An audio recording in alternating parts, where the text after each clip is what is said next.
Nah, jadi kalau zakat tujuannya ya mensucikan, itu maka disebut zakat. Karena zakat itu artinya suci, bersih. Itu kalau sedekah wajib sifatnya. Tapi kalau sedekah sunat, namanya tatawu dari kata ta'ah. Ya, ta'ah itu artinya taat, ya, tunduk. Jadi sedekah tatawu itu artinya sedekah yang menunjukkan ketundukan kita kepada Allah, kedekatan kita kepada Allah. Makanya kata Allah, faman tatawwa'a khairan fahuwa khairul lah. Siapa yang bersedekah ya untuk bertatawu, kira-kira begitu artinya, untuk menunjukkan ketaatannya kepada Allah, kedekatannya dengan Allah, maka itulah yang terbaik baginya. Jadi sedekah itu ada yang wajib, ada yang disebut tatawu. Nah, sekarang kita akan bahas hadis-hadis yang terkait dengan sedekah tatawu ini, karena sedekah ini Bapak Ibu amal yang paling besar nilainya. Karena itu kata Nabi, ittaqin nara walau bisikki tamrah. Tutuplah pintu neraka walaupun hanya bersedekah separuh korma. Ya, jadi bukan satu korma.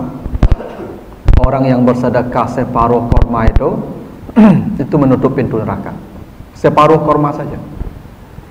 Bahkan kata Nabi, pelacur, ya, wanita pelacur masuk surga, diampuni dosanya karena bersedekah minum kepada anjing yang kehausan. Nah, itu hebatnya sedekah.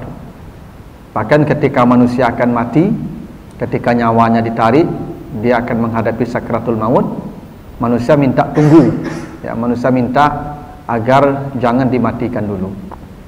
Ya, di surah Al-Munafikun kata Allah begitu, ayat yang ke-9, 10. Apa tujuannya minta tunda mati itu? Fa'as-saddaqah, saya ingin bersedekah. Nah, itulah hebatnya sedekah ya, hingga manusia ya menjelang akhir hayatnya meminta ditunggu, ya, minta ditunda, ya, dengan tujuan dia bersedekah. Jadi yang diingatnya bukan salat malam, bukan haji, ya, bukan puasa. Yang diingat manusia saat kematiannya sedekah. Nah, itu karena menunjukkan bahwa sedekah itu adalah amal yang sangat besar nilainya. Nah, kita lihat hadis-hadis terkait dengan sedekah ini. Pertama, hadis dari Abu Hurairah, hadis muttafaq alaih, hadis riwayat Bukhari dan Muslim. Kata Nabi, sab'atun yuzilluhumullah fi zillihi yauma la zilla illa zilluh. Ada 7 golongan manusia nanti di padang mahsyar akan dinaungi Allah, di bawah naungannya.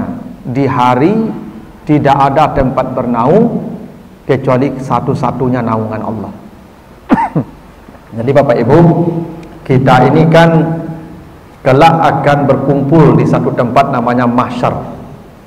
Ya, di padang mahsyar itu kita akan berdiri.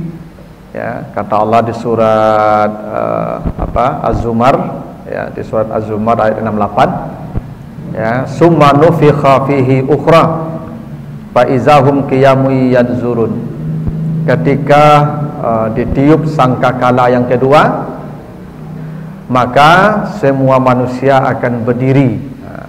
Jadi kita ini akan berdiri, yanzurun, menunggu. Dan itu tidak sebentar.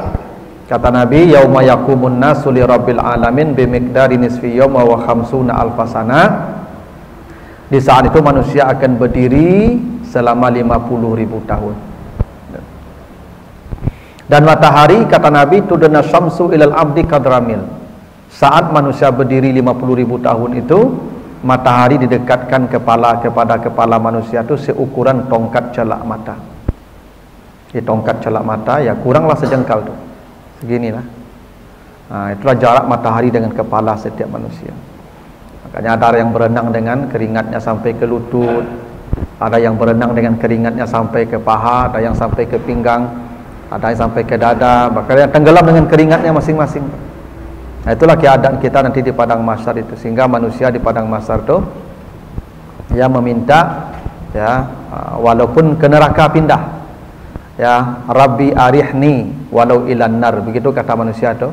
saking tak kuatnya menahan panas di padang mahsyar itu, manusia berteriak, ya Tuhan, ya pindahkanlah kami walaupun ke neraka. Seperti enak pula masuk neraka, karena mereka belum tahu neraka kan. Tapi mereka asalkan pindah dari padang mahsyar ke neraka pun tidak apa-apa. Kira-kira begitulah bahasa kasar. Saking dahsyatnya padang mahsyar itu. Tapi kata Nabi, ada 7 manusia yang diamankan Allah, yang tidak ikut berdiri di padang mahsyar itu, yang tidak ikut merasakan panasnya padang mahsyar itu. Nah, satu di antara yang 7 itu kata Nabi, wa rajulun tasaddaqa bi sadaqatin, seseorang yang bersedekah dengan sebuah sedekah. Tak disebutkan sedekahnya apa, apakah sedekahnya materi ataupun non materi, pokoknya sedekah. Karena sedekah itu ya memang umum sifatnya, bisa material, bisa non material. Ya, bisa mengangkat batu dari jalan itu sedekah. Ya, bisa mengajak orang ke masjid sedekah. Ya, bisa mencegah orang dari maksiat itu sedekah. Ya, bahkan mendatangi istri itu juga sedekah. Ya, kalau sedekah itu umum ya sifatnya. Nah, kata Nabi, orang yang bersedekah dengan satu sedekah, ketika dia memberi itu, la ta'lama hatta la ta'lama shimaluhu ma tunfiqu yaminuhu. Ketika tangan kanannya memberi, maka tangan kirinya tidak tahu. Jadi bukan hanya sekedar bersedekah, tapi sedekah itu dia simpan rapat-rapat. Jangankan orang lain, anggota tubuhnya yang lain pun tidak tahu apa yang diberikan tangan kanannya. Saking tertutupnya sedekahnya. Ini sedekah ini memang tidak boleh sebenarnya ditampakkan, karena itu berpotensi kita menjadi riya namanya. Karena kata Allah, la tubtilu sadaqatikum bil manni wal adza kallazi yunfiqu ma lahu ria'an nas. Jangan kamu menghapus pahala sedekahmu dengan menceritakannya, atau menyakiti penerimanya, atau memamerkannya kepada manusia. Tiga-tiga itu menghapus. Menceritakannya, boleh jadi Bapak Ibu kita tidak ketahuan, tidak kelihatan sama orang kita bersedekah, tapi diceritakan. Apa contohnya? Kita selama ini membantu dia tuh tidak tahu orang, hanya dia yang kita bantu. Tapi sekian tahun kemudian, ya kan, tersinggung waktunya Bapak Ibu, sakit hati waktunya. Kini citu duduklah kayu dulu ketika miskin dan bantu tiap bulan tu.